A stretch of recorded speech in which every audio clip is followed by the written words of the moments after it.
Der Beat Podcast wird euch präsentiert von Tascam. I reread what you told me about the beginnings of the project, which was that the Scott Polar Research Institute, or the friends of the Scott Polar Research Institute, there was an opportunity there because they changed up the long-standing artist program a bit. Can you talk about that? Does that mean you were sort of the first musician to ever be part of that program? Yeah, I mean, Friends of Scott Polar Research Institute had run a very, very successful residency for visual artists for a number of years. And I think they just wanted to try something new. So it was actually, I think it was pretty brave of them to do something that hadn't been considered before, and what the practical challenges might be of getting a musician down to Antarctica and what they could possibly do to work there.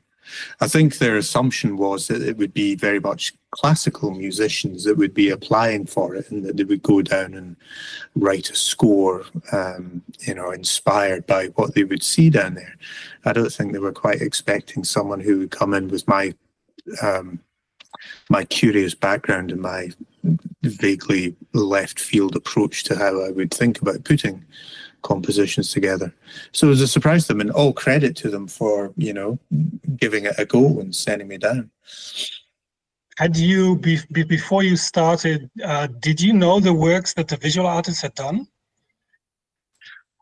I was put in touch with the visual artists because obviously going down to Antarctica, it's quite a novel experience, and there's a lot of things that would be very, very unfamiliar to you. So getting some sort of lead from people who had been there before on a similar kind of ticket was valuable. So when I was invited by the Institute to go down, the first thing they did was put me in touch with one of the previous artists. So I had a good chance to speak with her about what sort of things I should look out for when I go down. It's only practical things like, it's very cold, so your batteries run out quicker. Yeah. So make sure and take plenty of batteries, because you can't go to a local shop to get any more once you're down there. I mean, whatever you arrive with is what you have, and you're stuck with it. And also little things like with her being a visual artist, she had to use her fingers a lot. And so we had to, she had to feed me her insight about how to actually be able to use my fingers to, play about with the knobs on an audio recorder. So for anyone else who's going to be thinking of going down there, the secret is to wear multiple gloves. So begin with fingerless gloves, and then have your cold weather gloves on top of that, and have them hanging from strings like a little kid's gloves, so that they don't get lost when you're adjusting your peak levels. Yeah, it's funny, when we spoke before, I asked you about your motivation. You said, well, sure, it's like it has to be everybody's dream to go to Antarctica. Well, for me, I mean, it just sounds like it's a barren place. It's you're very lonely there. It's extremely cold. So I always thought maybe those idealistic, like the views of that place is so just a place of beauty. I don't know. Seems like I think it's a place that's so extreme that it undermines your own sense of what beauty might be, or what loneliness might be. Because of your common experience, you develop a framework as to, this is beautiful, this is lonely, this is cold.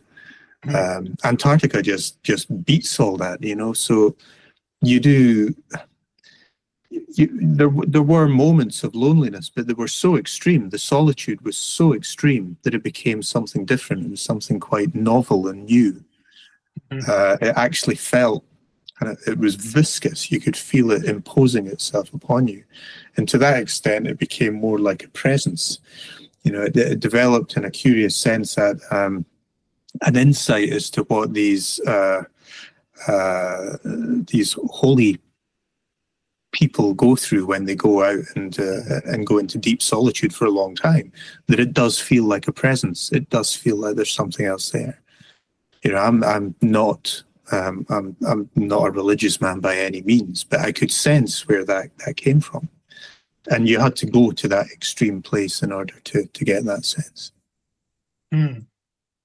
It's interesting. I find that the outlook of the institute was visual at first, and that they were looking for a classical musician. I find that interesting in terms of what they would want out of the artist program. Was there sort of a directive, a mission statement in any way? Do you know what they were looking for? And because it's interesting that, of course, there seems to be less of a scientific angle to their outlook on the topic.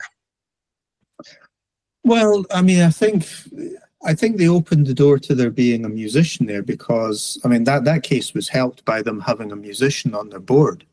There's a guy called Steve Garrett who was a guitarist, and he'd shown a degree of interest beforehand in how to use something as abstract as data points to create a musical composition. So I was lucky that he was on the board because I think he was in my corner. He wanted to see it happen. And the others, I mean, as I say, it was very brave of them and very good just to say, let's see what happens. I think, I mean, in common with a lot of these residencies and commissions that I've had in the past few years, the interest from the other side tends to be focused on public awareness and public engagement. They see the use of the arts generally as a means by which they can reach an audience through a means that they usually wouldn't have. And so with me, if I'm doing performances or releasing records or, you know, in the case of this one, putting a film together, you know, that gets, in theory, a lot more people aware of who the Friends of the Scott Polar Research Institute are. So, you know, they're happy that more people should hear about them, and there's this other outlet, and they get their name mentioned on the radio and things, and that helps them, in theory, attract more people to give them funding so that they can continue to support the PhD students that they have working there, and they can continue to develop that relationship they have with the Royal Navy to keep that residency program running. Yeah, there's a few prior examples of artists going to Antarctica. There's Andrea Polly, who did, and Craig Veer, who did releases on the Grün Recorder label.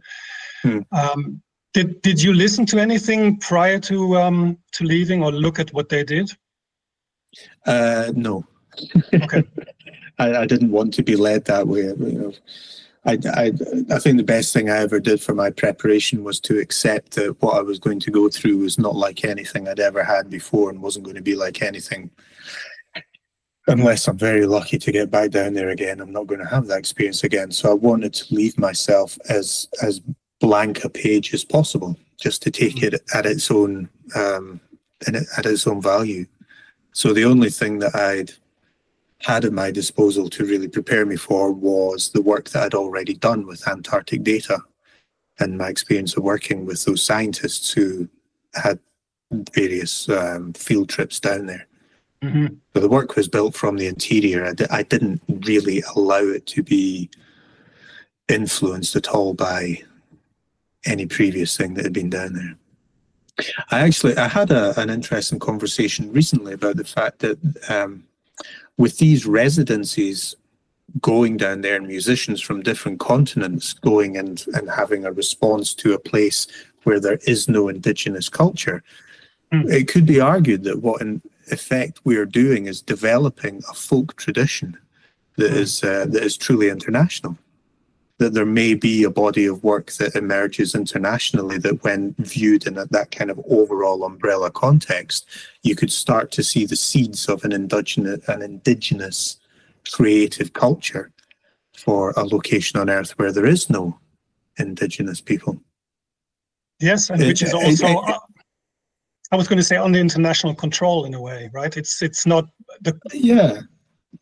I mean, doing it in that way kind of, it corresponds, it echoes in a way the whole curious setup of the Antarctic Treaty, you know, where there are these international agreements in place about what can and cannot be done, and what the, you know, what the what the purpose of the treaty is and what the purpose of Antarctica is. You know, it's a place where technically war is illegal and everything has to be done for the benefit of all.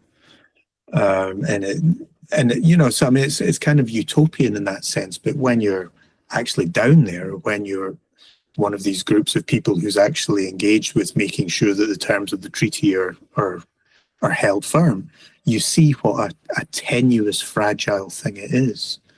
Yeah. You know, it doesn't really hold that much in the way of legal weight, and there's always one signatory or other somewhere who wants to undermine it or hedge their bets and just prepare themselves to pounce.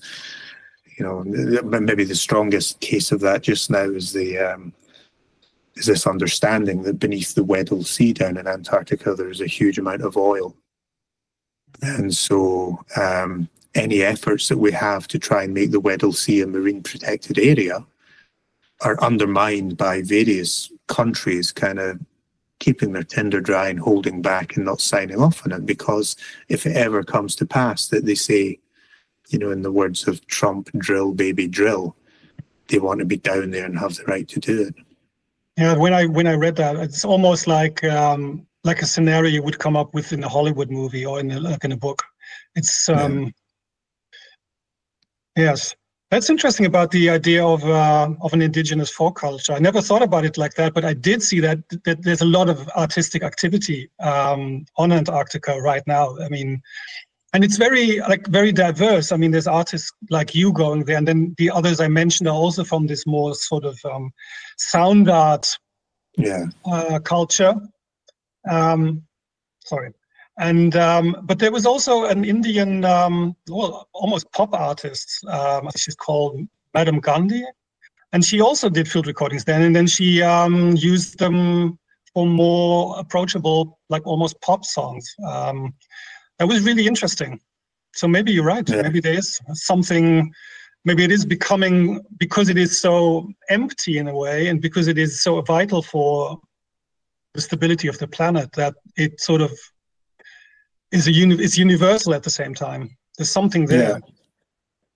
I mean, it's a curious concept. It's hard to wrap your head around, and that, for me, it makes it all the more alluring that how you build something as tangible as an indigenous culture around an absence. Yeah, because probably the most important thing to maintain down there is the fact that it does not support life, human life. Yes. And so we are necessarily absent, and our only presence down there is through these makeshift shelters and supposed research bases that require constant maintenance and stuff coming in from further up in the warmer climes to help support life. Yeah.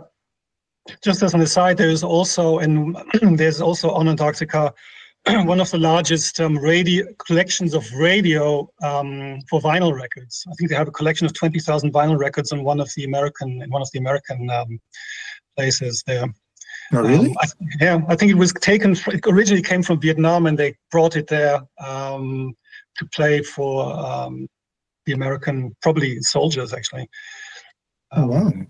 No, I hadn't heard of that. I wish I had. I would have tried to visit it. Yeah, try and persuade the captain to go visit. Yeah, it's huge. So you told me a bit about this before, but maybe for the sake of the listeners, I'd be interested to hear just a little bit about the journey to Antarctica and just the experience of the place before we talk about the creative aspect. It was more difficult to get out of the UK than it was to get down to Antarctica. You know, where I am in Scotland, you know, I rely on the train network to get me down into England, and the trains were on strike that day, so I needed to get my wife to drive me down into England where I could try and catch a train.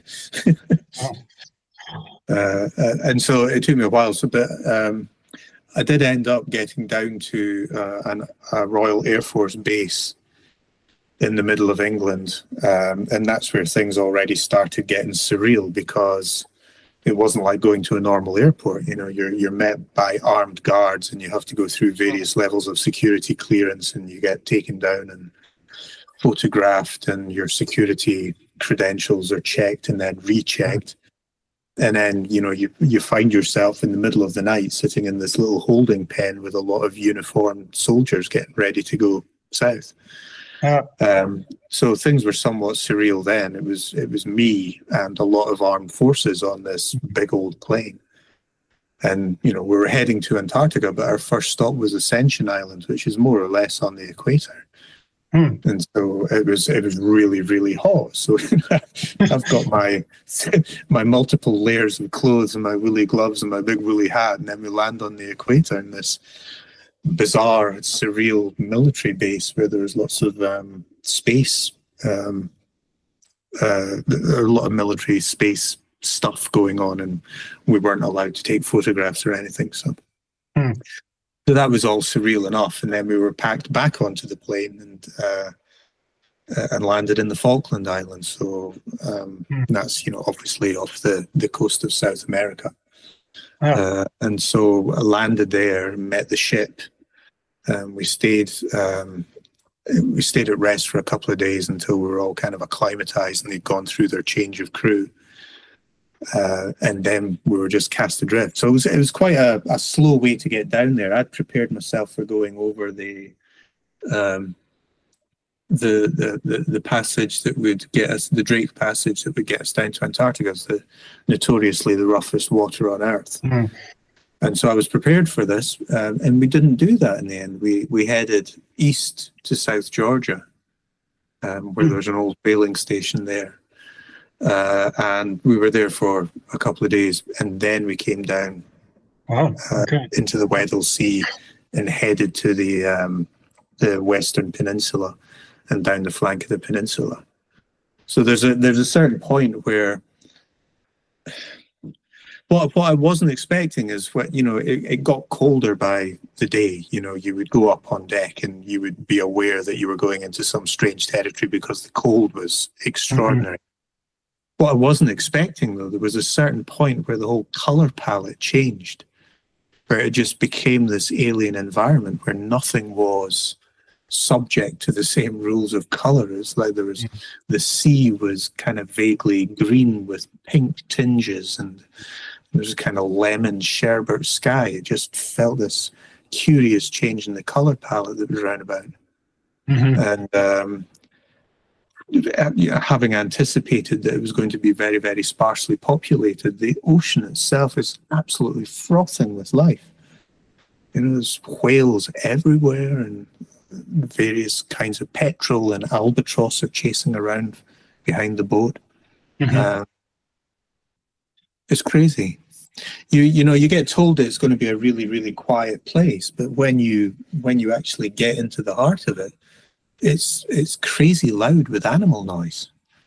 You know, there is this thing that if mankind isn't around to make the animal kingdom fearful, they just go crazy. They're just screaming their heads off all the time. You know, I got all of these recordings where there's a place called Grytviken, which is the old whaling station centre in South Georgia, and it's set in a kind of natural amphitheatre with very tall mountains all around. And the seals and the penguins just seem to spend their entire day screaming at the mountains to hear the echo come back. I don't know if they believe that they're engaged in some kind of conversation and they're getting a response back, but the cacophony is extraordinary. Yeah, I think that's Murray Schafer's theory of the world getting louder, and then I think Francisco Lopez, the field recording artist, he always he's a big critic of Schafer, and he says the loudest noises you get are in the Amazon rainforest, like the multitude of voices coming from like every direction. So our idea of nature as a sanctuary of peace and calm, that is completely unrealistic. Oh, totally. I mean, that also the jungle one recalls Werner Herzog as well. He's sound of the birds is the sound of murder. You know? Yeah.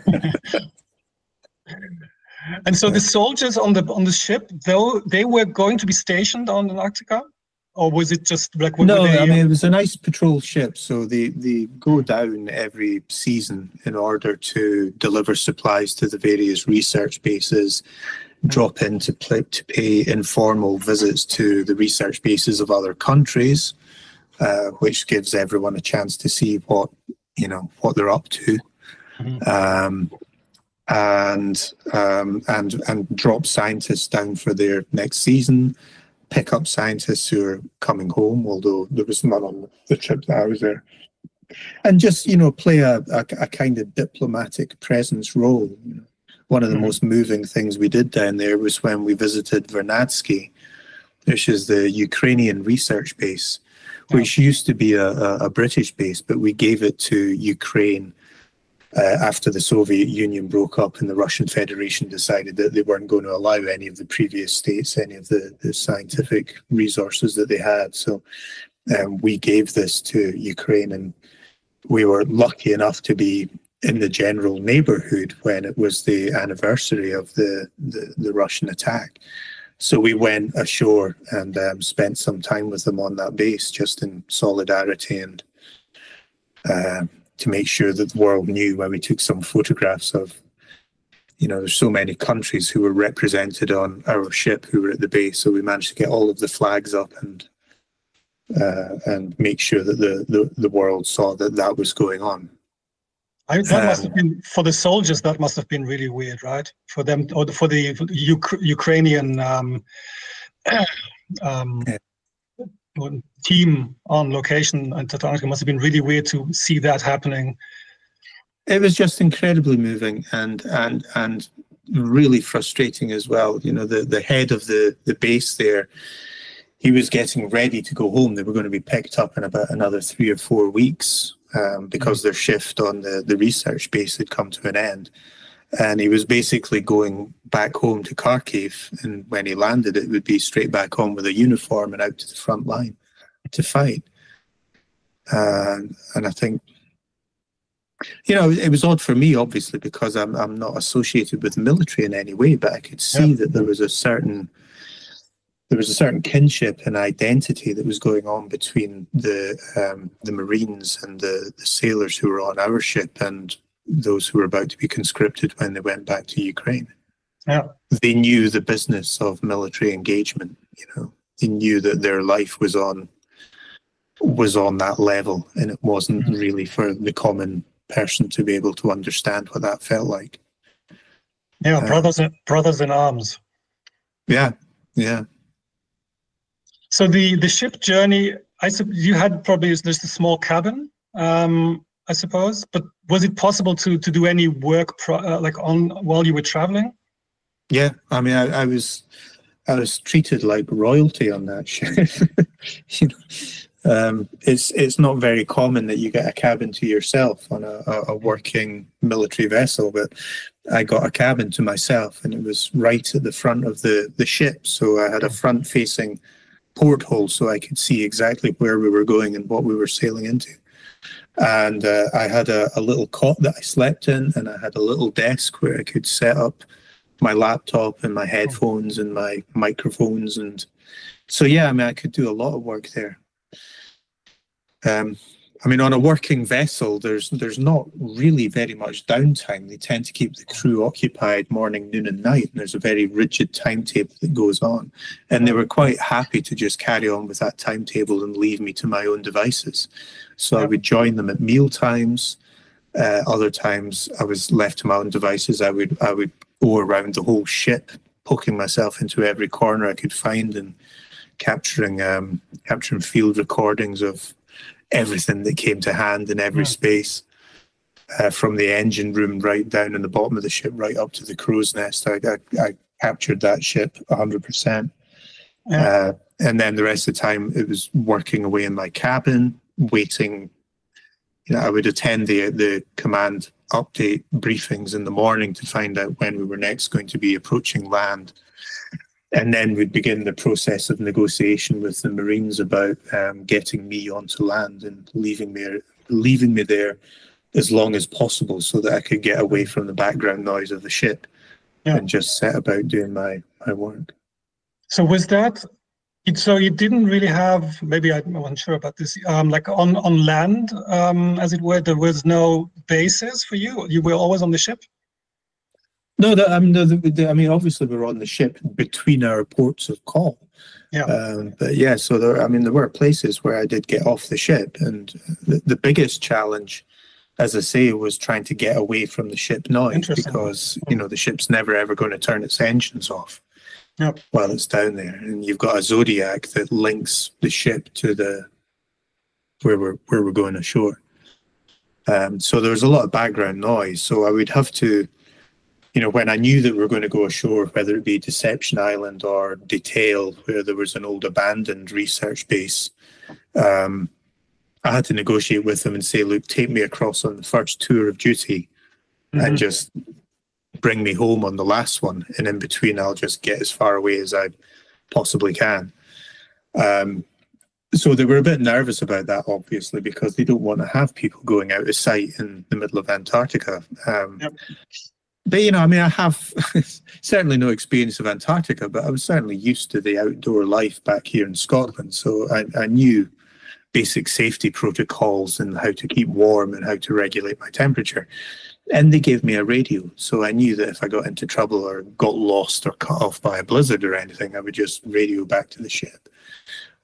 Luckily, that was never needed, but it was the facility and the comfort that the Marines needed to be able to go ahead and put me on land. So you were one of the biggest dangers when you're on these islands is you can be walking along the snow and not realize that you're actually walking on an overhang. That the sea coming in has undermined the ice underneath you. And if you find yourself in an overhang and it gives way and you drop into the sea, you're gone. You're not going to last, basically. Yeah. But you just need to be a little bit careful. So you were basically alone and on by foot. You were okay. Yeah. And when you say you had to go quite a bit away from the ship or from the port to be to get a clean recording, that would be several miles, I suppose, even. No, not that far. The Detail Island can only be like a kilometre long, just half as wide. They're not big, but you can, because the ship itself is, because of the ice, because of a lot of the surface ice on the sea, the ship can only get so close in. And from then you have to step down a rope ladder and get onto a Zodiac, an inflatable dinghy. So then that'll take you for about the last, however far, half mile or what have you, to get into the island. So when they let you off and when that Zodiac turns around and heads back to the ship, it's quite quiet after that. And if you can just find, a bit of headland or a rise of any kind, if you go around to the other side of it, you'll be cut off completely from the ship noise. Yeah. You've just got to hope that the wind is coming from that area as well, so you can be sheltered from the wind and the ship noise. Even though, wouldn't the wind also be an interesting part of the recording? Or is it? Yeah, absolutely. However, if you've got the wind hitting your microphone directly, it's completely unusable. Yeah. So, you want to get into a situation where you can get the wind, but it's not directly hitting on the front of your microphone. Yeah. It's quite interesting that you mentioned before that that usually it was visual artists, and I find it intriguing that one aspect of the sound part is that the visual artists, they could just embark and they could basically put their easel anywhere. So maybe now they're getting impressions from different parts simply because you're approaching it from a different sensory angle. Yeah. I think, with all the artists that have been down so far, if my memory serves me correctly, they're all they're all figurative artists. Yeah. And so basically year in, year out, you're accumulating a collection of pictures of icebergs. Yeah. It's like, okay, we've got those now. So, now they've got potentially a sound bank of the sounds of icebergs and ice flows and whatever else. There was another musician in residence that followed me. It's like the one from last year was much more in the traditional mold of what you would expect a composer to be on residence. He's classical, and he was going to go down there with the aim very much of composing a new choral piece. And he knew the choir who were going to be singing it when he came back and what have you. And it was just a case of going down there to be inspired to write in a certain way. Mm-hmm. And I think that continues to be the thing that sort of sets me off to one side of that, because, you know, the whole thing that started off this journey back in 2018, I guess, was when I had to do an installation in a shipbuilding crane, the Titan crane in Clydebank, which led to the work, Titan, where, you know, that's the one that started. And I had conceived in my head the sort of sound that one would imagine to associate with a shipbuilding crane. You know, a lot of metal, a lot of industrial racket, a lot of clanking, a lot of creaking. But the big surprise is having spent a month or so up on that crane and taking all of these recordings, when I went back to the studio, imagining how much I was going to have to manipulate them to get them to make musical sense, it was a big surprise to see that they were all actually in harmony with each other.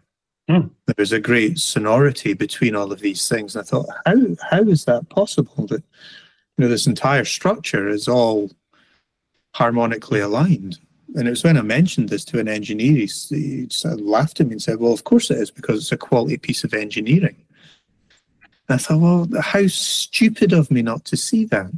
And so that became the sort of the launch way into appreciating myself as being flawed and having preconceptions, and just allow the subject to speak for itself and see what it was going to reveal. And so from that day to being down in Antarctica, it was about gathering evidence in some form or other, and then being able to analyze what that evidence was saying in the studio. So there's a completely different proposition for a composer. Actually, I had to think of a documentary I saw on a project that a few composers did in Dubai, and one of them was Jörg Wiedmann, who's a pretty famous German modern classical composer. And so they spent a few weeks in Dubai in the desert, partly, and then the idea was to write a composition.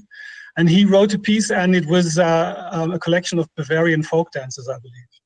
So, and he said, which Dubai, I've actually been in Dubai, and I know it's like the desert is just as extreme, I suppose, in one direction as the Antarctica is in the other.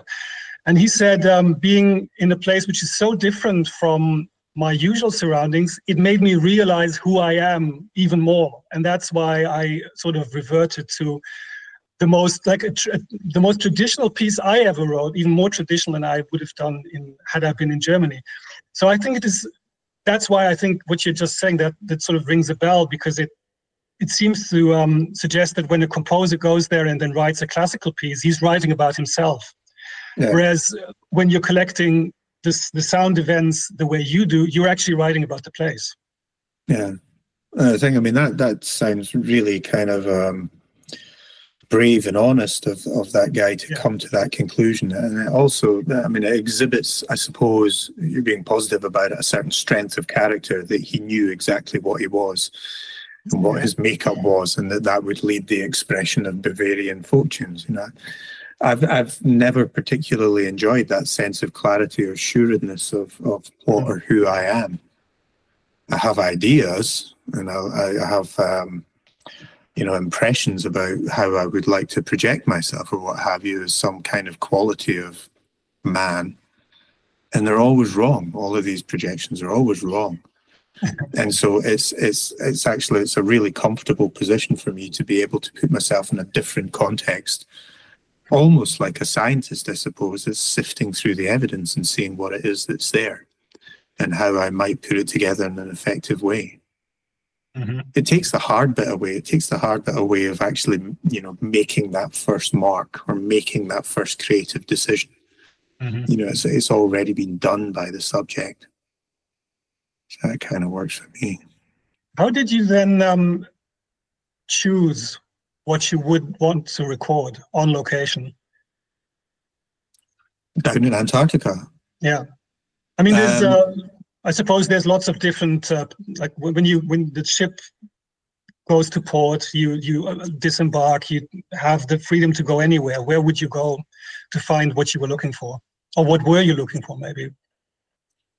There were certain key sounds that I was looking to find, but I mean, I was primed to capture absolutely everything. You know, it's whatever was in front of me. A recorder of some description would be gone, would be active, and microphones would be around. When I was on the ship, I was going around the ship and capturing all the noises of all the rooms, whatever kind, whether it be the ambient noise of my cabin at 3 in the morning, or whether it be the absolute cacophony, the impossible cacophony of the engine room, which you couldn't actually enter into without serious protective headgear on. Everything was done, but I was aware at the back of my mind what I was doing was I was trying to get some kind of muscle memory going on to make the transitions as quick as possible, so that I could set the gain, get the right microphone into the right input, make sure that my phantom was on or off according to what microphone was there. How quickly could I get them out the bag and set up? And all of this I was trying to do and build it up as quick as possible in anticipation of hitting a hostile environment where I had to do it very, very quickly. So it was that, you know, that week it took on the ship to get down to the ice proper was just a training ground for, as soon as I go out, as soon as I get off that launch craft, the microphone's on. So it's kind of looking around at the landscape. What do I want here? I need the road directional mic.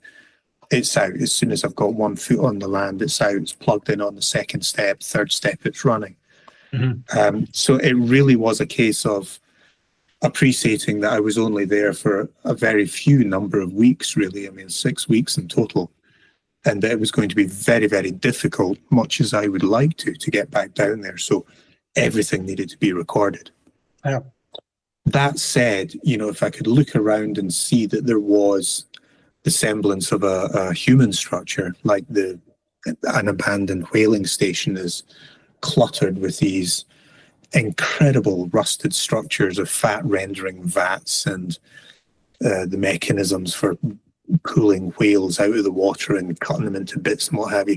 These great big rusted ghosts were all over the place. So you go ashore hoping for enough wind to be able to stimulate those spaces so you could fasten things to them and pick them up from the resonance as much as the more common vibrations in the air. Getting onto the glacier, you know, you want to be able to plunge something deep enough down to get some interesting sounds. One of the key things I was after is that various scientists had made mention of the fact that with the climate generally warming up down there, there was a lot of kind of popping and fizzing that you could hear, and this was trapped air bubbles and gas bubbles from thousands, millions of years ago that were finally releasing into the air. And occasionally you would get these pops and clicks and sparks and things would go off. So I was keen to get that. But really, really it was anything and everything. Some of the stuff that seemed improbable and unlikely to lead to anything, actually in the comfort of the cabin with the headphones on, there was, you know, something that you hadn't caught whilst you were actually making the recording that would suddenly strike you as being completely magical when you're back in the cabin. And I think we talked about this briefly before, is also that some of the sounds can be very alluring, maybe even beautiful, pleasing, let's say, in a way. And while they're actually capturing something from an ecological point of view, which is devastating. That must also be bewildering in a way, isn't it? Well, it is bewildering, and you know, I was really dependent upon the folks that were round about me on the ship to keep me straight on what it was I was actually looking at sometimes. There was one of the other civilian guests on board was a guy from the Canadian Coast Guard who was there basically to give some expert advice into how to read ice. you know, Yeah. you know, is it safe to just steer the ship through that, or should we go around it? It was those sort of things. And so one of the interesting things they told me early on was that there was a lot of ice in the water. There was a lot of sea ice. And he said that none of this was actually sea ice in the strictest sense of the word. This was actually, it was actually bits that had broken off the glaciers that really shouldn't be there. You know, there should be more sea ice, but this wasn't sea ice. This was glacier ice that had broken away. Interesting, yeah. Which was so beautiful as it looked and wonderful as it occasionally sounded. It was actually tragic. There was also, I mean, there was a survey boat on the ship whose job it was to take hydrographic readings of the ocean floor with a view to improving navigation and what have you. And they were, you know, on one hand, they were really excited because they'd never managed to get this deep towards the shore, that they'd managed to get their readings right close up into the shore and get these detailed charts of what was down there. But they were only able to do that because the glacier had disappeared. Yeah. So, you know, they had a short-term gain at the expense of a long-term loss, tragedy. Yeah. So it was, it was some quite odd moods on board the ship. Yeah, I can imagine, especially like if some of the people have been there before and they can actually feel the change, or see, recognize the change. Yeah, yeah. I mean, there's been more change at that place in the last 20 years than there has been probably for hundreds, maybe thousands of years before. That must be very strange. Well, yeah, I mean, it's happening. I mean, traditionally, you know, a few years ago, it was difficult because a lot of the data was necessarily model data because of the relative difficulty of actually getting down there. So having observed research is quite a recent thing. You know, the quality and quantity of it more recently is quite a thing. And it's just hellish to think that, you know, they now know that there are a good 5 or 6 trigger points, the consequence of which, if either of these things goes, is going to be immediately felt across the globe. But they're undermined by the fact that they can't say exactly when it's going to happen. Yes. And the complexities of Antarctica is such that a lot of these readings, a lot of these cycles are not seasonal. You know, there's still a great deal of flexibility where a lot of these things happen almost without warning. Yeah. That, you know, you get these ruptures, these disruptions will happen. And it's not just a case of, you know, in the winter there's more ice and in the summer there's less ice. It's just it's a bit more complex than that. Yeah. I wanted to, for the sake of, because it's also recording podcast, I wanted to talk just a very little bit about the technical aspect of the recording. You already mentioned that there are certain topics in an extreme location like Antarctica which are more prevalent than there would be otherwise, like the temperatures. Which parts of the equipment would you say are most volatile when you're looking for the equipment to record in such a place?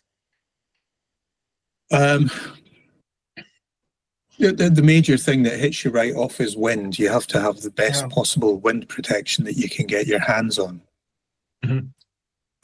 Sadly, I couldn't afford these wonderful new Rycoat things that are about £600 or £700 a pop. Yeah. But you know, I had the next best thing. So I had a lot of wind protection on the microphones. And you do have to arrange yourself in such a way that you can get as much protection from the wind as possible, because it's very hard to stop the wind hitting the microphones directly. So even having something to hand where you can scoop out the snow and create a kind of barrier against where the prevailing wind's coming from, little things like that can make all the difference. You will need RX back in the studio. There's just no way around it, that some of those brutal low bangs you're going to have to take away with something like that. That was a great help to me. I guess the other thing is making sure that if ever there was a time when Float 32 recording came into its own, it was down there, because the last thing I had time for was playing about with gain. You know, I wanted to be sure that if you're using Float 32, that the gain becomes less of a problem. It's going to be a clean signal, more or less, no matter what. So you can just turn it on and let it record and sort out whatever it's done later back in the studio. So so that was a big thing to be aware of. You have to. I mean, I'm the worst one in the world for cable management. I just look at a lead and it turns into knots and becomes completely unmanageable. But down there, you really need to be on top of it.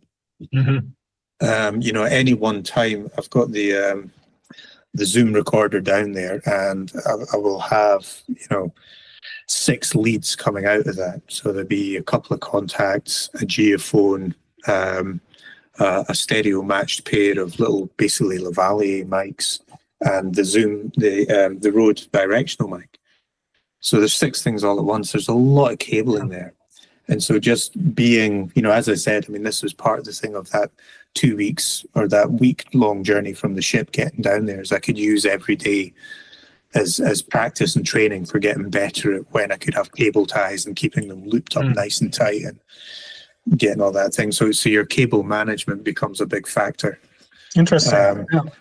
If for no other reason, I mean, then commonly, you know, if you're out and about on the shore, or if you're, you know, in a forest or what have you, you know, a more common environment, you're doing your field recording, you tend to be looking inward.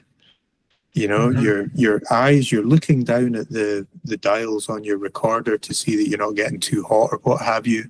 Your attention is focused completely on what's coming in through your headphones.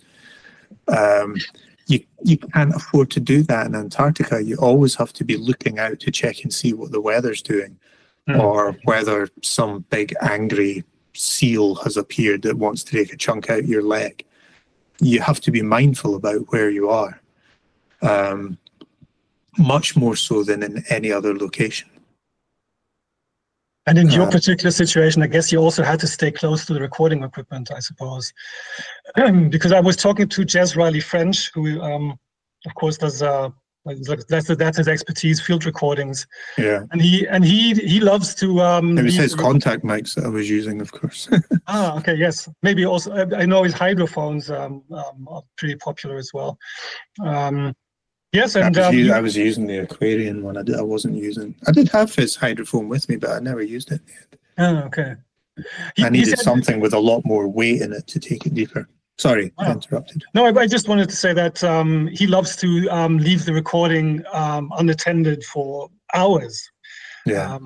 Because he's a firm believer in the idea that you as a recorder change the recording situation. You know, it's always like this Schröder's cat in for recording. But I guess that too isn't possible in such a situation. No, not really. No. I mean, you could do it in a limited way. You could leave it running in another room. I mean, there's like on both Deception and Detail, there were abandoned research bases and whaling stations. So you could leave stuff running and go off and do something else. And I mean, I did do that to an extent because I've got a little handheld zoom as well as the F6.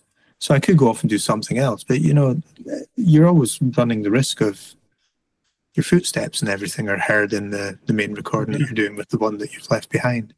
It was just, I mean, it would have been nice, but it was impractical.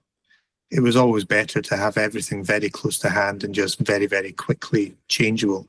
And even then, you know, even when I was at the top of my game in terms of how quick I could turn things around and get a new configuration running, I lost a couple of microphones. So there's going to be a future research team that ends up at Base W on Detail Island, and they may find a couple of very nice little Lavalier style mics with their little fluffy hoods on. How did you lose? How did you lose them? There's this critical point. If you get on a Zodiac, you have to put on a survival suit. And in order to put on the survival suit, you need to take your own boots off and your own coat off. and your own gloves as well, actually, because they were kind of built into it. And you put on this big one-piece survival suit that's really difficult to move around in. And then your bag's taken off you and you're reunited with that when you get ashore. Mm-hmm. So there comes this point when you're in the most extreme cold climate with the wind whipping around you, and you've tried to get off a bouncing Zodiac onto a black rock face to clamber up. Mm-hmm. That once you get up above that rock face and you're onto a snowy ledge, you then have to take your survival suit off.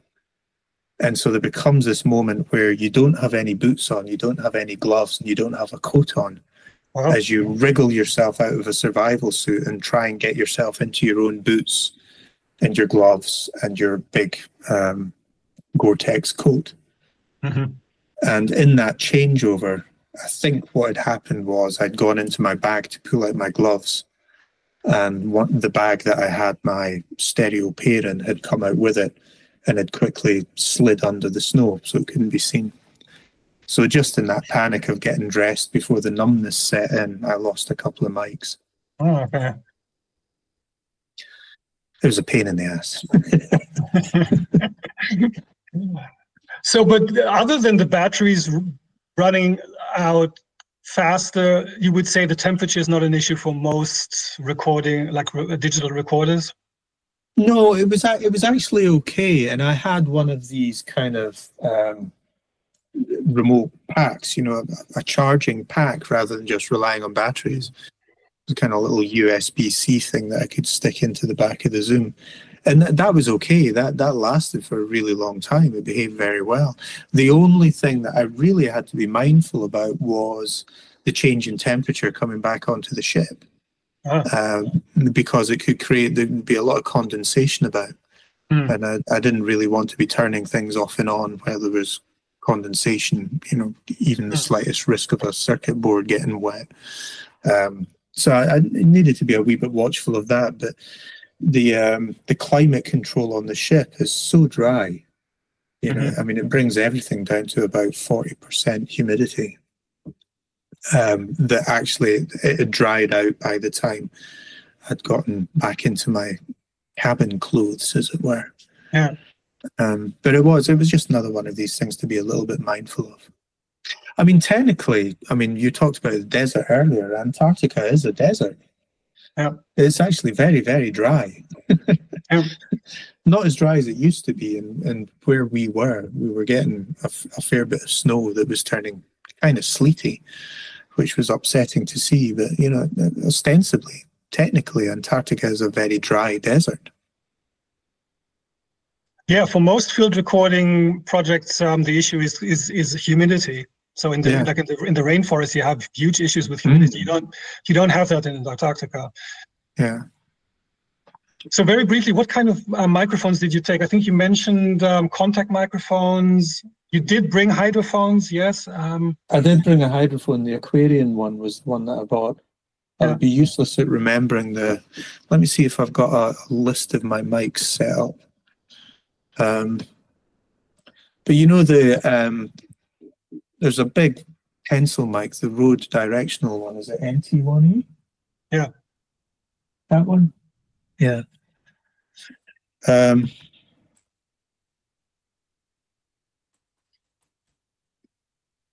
I'll maybe need to supply these things as a text later and you can just read it out in the podcast, because I can't remember the spec on these. I just called them Lavalier mics because I think that was their first intended use. But if you've got them as a little pair, it's a well-known little configuration, but I can't remember the actual code on them or where I actually got them from. So I'll supply that with you. I can't see where I've got the note on it. I did have this note made up because as you can see, I've got a useless memory about most things. Everything's on a high shelf in my memory, and it takes ages to bring it forward. And that includes the fact I can never remember off the top of my head which mics need phantom and which very much don't need phantom. So I tend to have this little crib sheet that's pasted onto the recorder about whether phantom should be on or off, depending on what I'm using. So I do have all that written to hand, but I can't remember it. But effectively, it was just the set of Jez Riley French's contact mics, his hydrophone as well, though I ended up using the aquarium one a lot more, the road directional mic, and the matching pair of these little lavalier things that just tend to work very well for field recordings. And that was it. That was most bases covered. Omnidirectional microphones, or was that sort of... No. Okay. Point and click, or the stereo directional pair. That was it. Okay, so let's, at the end of this conversation, maybe talk about what followed. So there was a piece you did also in conjunction with a movie, and then there will be probably an album.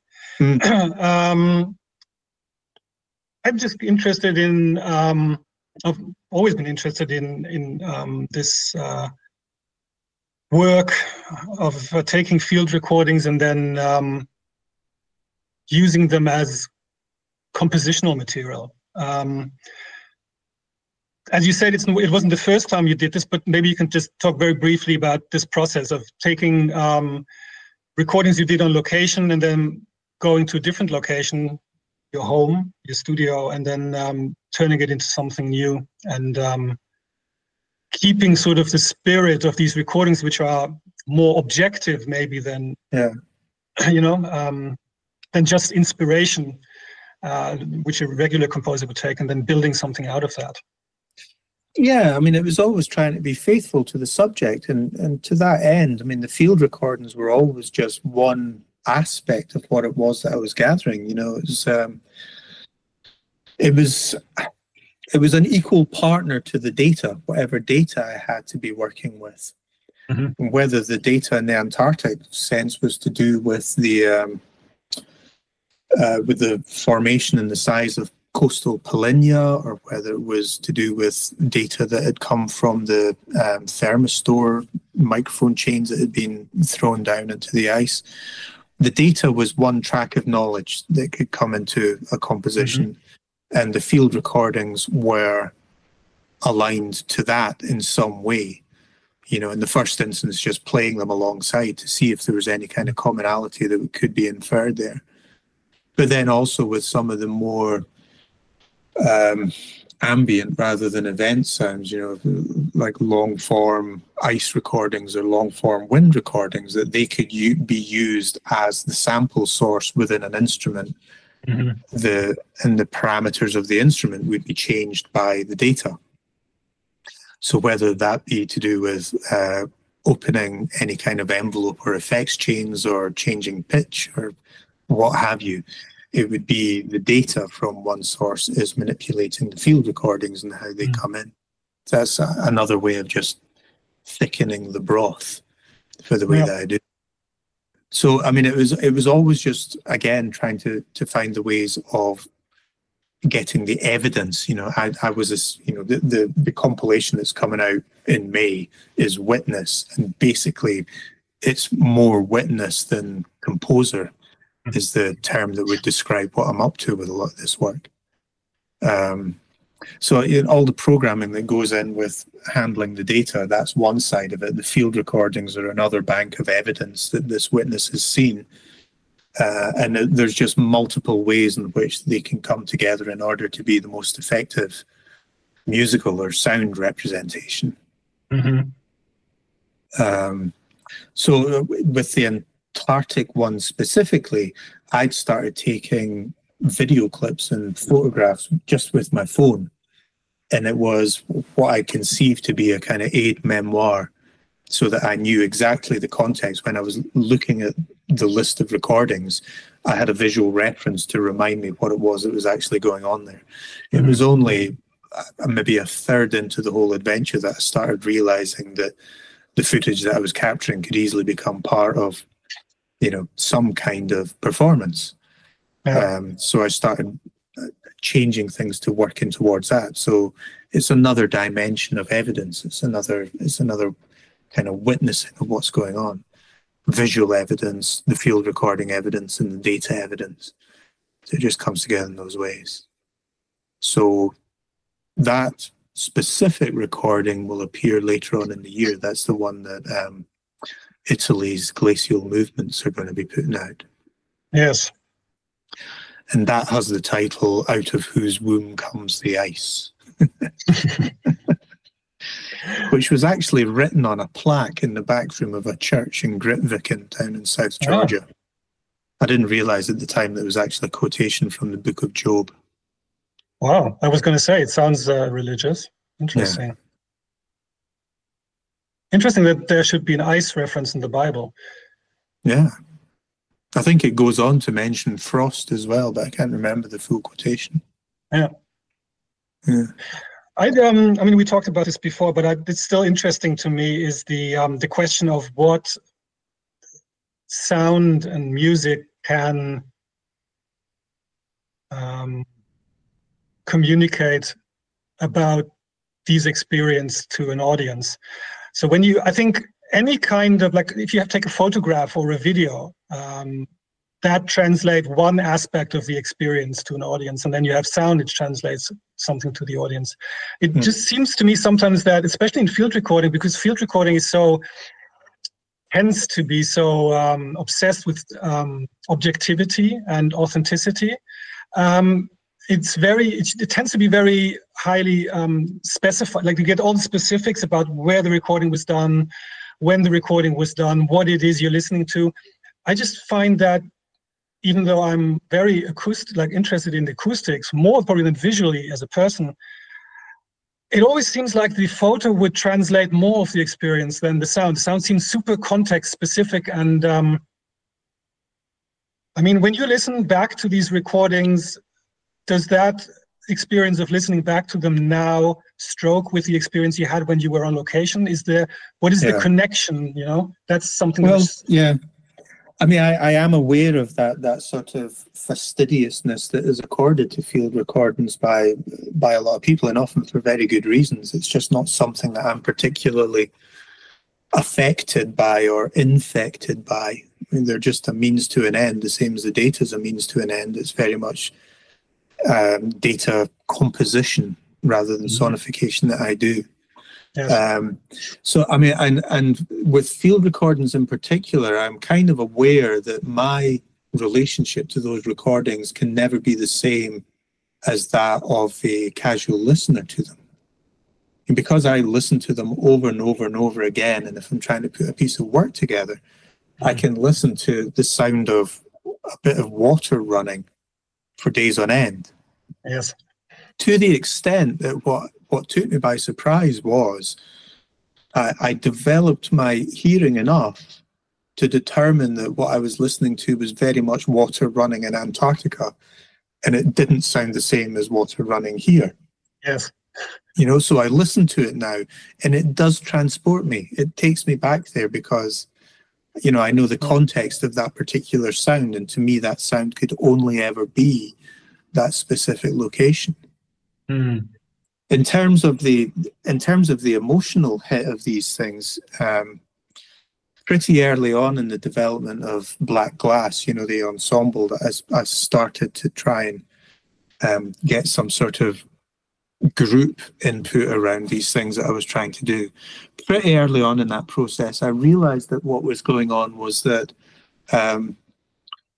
in taking the evidence of what was going on round about, and then presenting it in this kind of musical form where the music hadn't really been composed by people, it had been forced forward by the data and by our interpretation of it. What we were in effect doing was giving a musical voice to a very specific psychological condition of solastalgia. And when I was testing this out, you know, if we would ask people who had heard the records or come to a show, we would say, you know, do you know what, have you heard of solastalgia before? People would say, more commonly then, people would say, no, what is it? I said, well, it's the acute psychological distress that's caused when you feel yourself to be, your immediate environment to be changing and that you have no control over it. And 9 times out of 10, they would say, that's what it was. That was the feeling I was getting from the music. That's the condition that I've got. Wow. And it seemed to me that because, you know, I will happily say that we've transitioned into the Anthropocene, and there are some branches of science who say, you know, they're quite picky about it and say, no, we're not there yet. There's a couple of markers that haven't been crossed or what have you. I say no. I think we've crossed it. We're in the Anthropocene now. Mm-hmm. And I think that places us in a new location. We've not been here before, and there's very little in our experience that actually maps across that we can actually hold on to as being signifiers that tell us where we are, and things that give us emotional comfort or any kind of sense of positioning. Mm-hmm. And that, I mean, in the broader sense, you know, that's possibly one of the things that we look for in our music, in our art, in our culture, is assistance with positioning ourselves in new situations. Yeah. And I think that's what we've got here. And I, you know, it's my little bugbear, but I don't see nearly enough activity in this area of creating new forms of expression to address this new psychological phenomena that we're dealing with, because we're lost. It's, you know, and as soon as you actually say to people, are you lost within these parameters, they will say yes, and they'll suddenly realize that the pain has been with them for a very long time, the anxiety has been with them for a long time, but they haven't had a name for it. And yes, they haven't had anything that they can go to in their arsenal of records that they like, or artistic works that they like to look at and what have you, that speak to that and gives them a sense of union or commonality.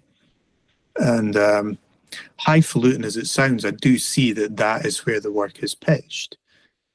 So, you know, there is a great sense of trying to promote some degree of consolation or commonality about understanding exactly where we are now. Yes, I totally agree. I think